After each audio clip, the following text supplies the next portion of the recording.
Okay, so the previous video that I did better than I expected. Well, not the main video itself, but the one afterwards. So let's just keep going and see how these videos do as just tiny little reviews with crudely done sketches on them for an overlay, so that they're much better looking. So, just this past weekend, I went to go see the new Pirates of the Caribbean movie. I had seen a bunch, but all of the previous movies that came beforehand, and I enjoyed it for the most part. The first film was was a very impressive beginning.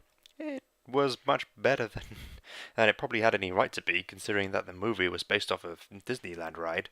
And the second movie did have quite a lot of interesting parts, very interesting effects, a cool villain, and an intriguing lead off to the final part.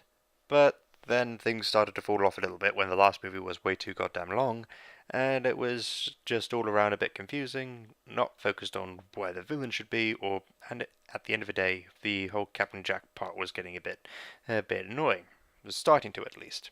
And then there was, oh yeah, that's right, there was a fourth movie. Hmm. And that left me no impression at all. Literally no impression. It was just like it was another Pirates movie, and it was barely connected to any of the other ones, and it was trying to do its own new adventure, but it just wasn't interesting. Nothing much to say there. So now, without further ado, I shall just lay my thoughts on Pirates of the Caribbean 5, Dead Man Tell No Tales, or Zanzibar's Revenge. No idea why they needed to change the title here, but that's a thing that keeps happening. Okay, so remembering back to what happened in the movie, it seems that Captain Jack is still doing his pirating days, has met up with the rest of his crew again, and well, are less than successful in most of their heists nowadays, and is just like on the edge of like whether he's getting too old for this and his luck is running out. However, seems to be turning around as an old familiar face, well, not a familiar face himself, but a son of a familiar face. Turns out Orlando Bloom's character's son is now a full-grown man, and Captain Jack hasn't aged a day. I suppose you could say that about Johnny Depp anyway, without the whole Captain Jack thing. But anyway, it appears Orlando Bloom's character is still suffering the curse of the Flying Dutchman, the ship he took command of at the end of part 3. And his son is like trying to figure out how to restore him. How?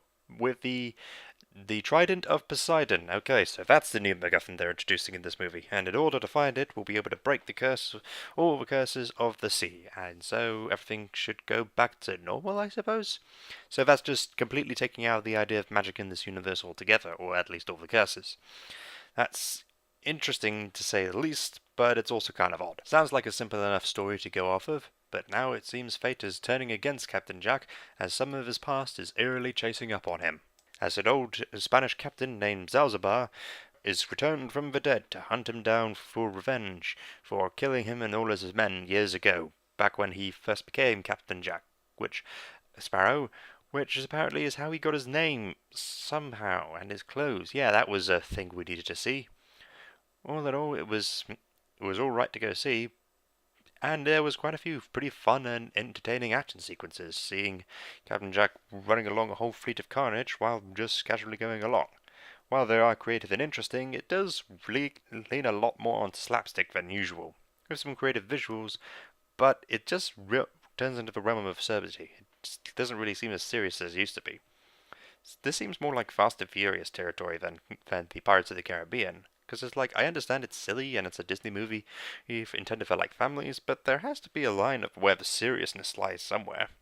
And then there's like some of the action towards the end, as when it's in a lot of rain and darkness, suddenly becomes a bit more hard to see, a bit more cluttered. And that was a bit odd. The performances by the villain, played by Javier Bardem, is a pretty good and threatening performance, if only his special effects around his head were really not distracting, and really badly done.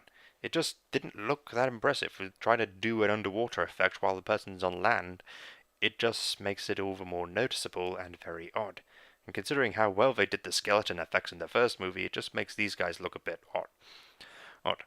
Heck, movie was made back in 1999, I think. And this is like almost 18 years later, and the effects just doesn't seem to improve.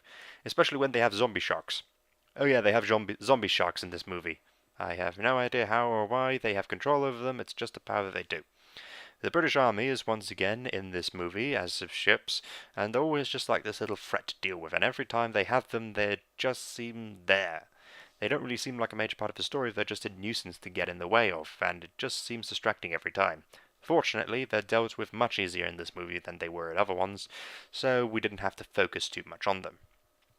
Barbossa is returned into this movie along with Captain Jack, as he is trying to hunt him down, but kind of not, but is like, it's the usual anti-hero pirate kind of thing. Are you a good guy, bad guy, you just want to rule the seas?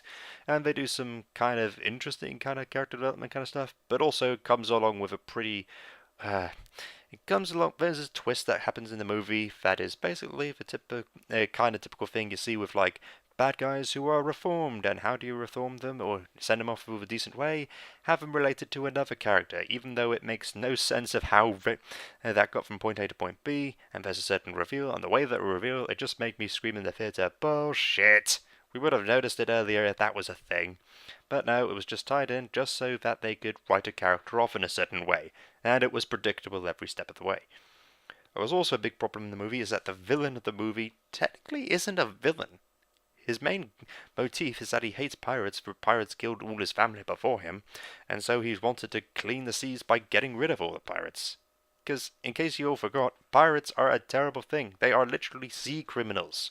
Why are we always glorifying pirates in the same way you glorify mobsters or all other kind of culture of that sort? So it's always a bit distracting when the main villain of the movie is actually trying to do a good deed.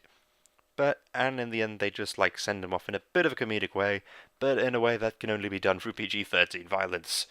And that was the end of that. And then everything kind of wraps up in its own way, and unfortunately, is like as I was kind of hoping. What I was kind of hoping is that this would be the last one, but it's not. There is a post-credits teaser indicating what the next film would entail, and if that is what it's doing, all I can just say is, let it end on a high note and just stop it there. Because there is raising the honest question in the title of this video. Why are we still going with this franchise? What is there left to tell? The story of Captain Jack is just getting a bit more monotonous and repetitive at this point. Captain Jack is always stumbling around, acting drunk, he's pissed off someone else, and they eventually try to hunt him down, especially from beyond the dead and some supernatural stuff. And then through some miracle of luck, he manages to beat them and he carries on with his day. It's just repetitive at this point. And if you try to expand beyond that, you don't seem to have the writing capabilities to do it. As Stranger Tides proved, it's just you end up with a very forgettable movie. I just didn't really find much enjoyment from that film, but with this one there was a little bit more enjoyment.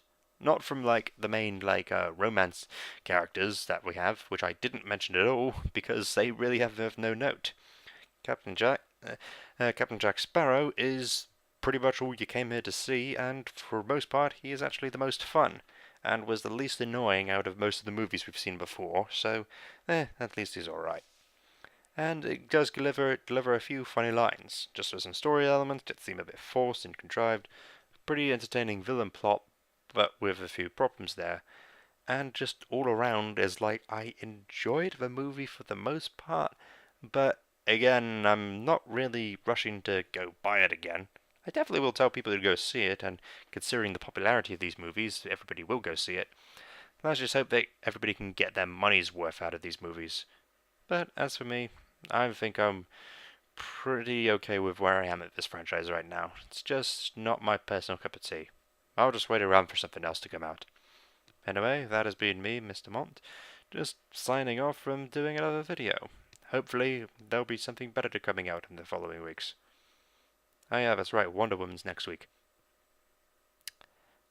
Fingers crossed, guys. Maybe DC will pull one good out of the bag for once.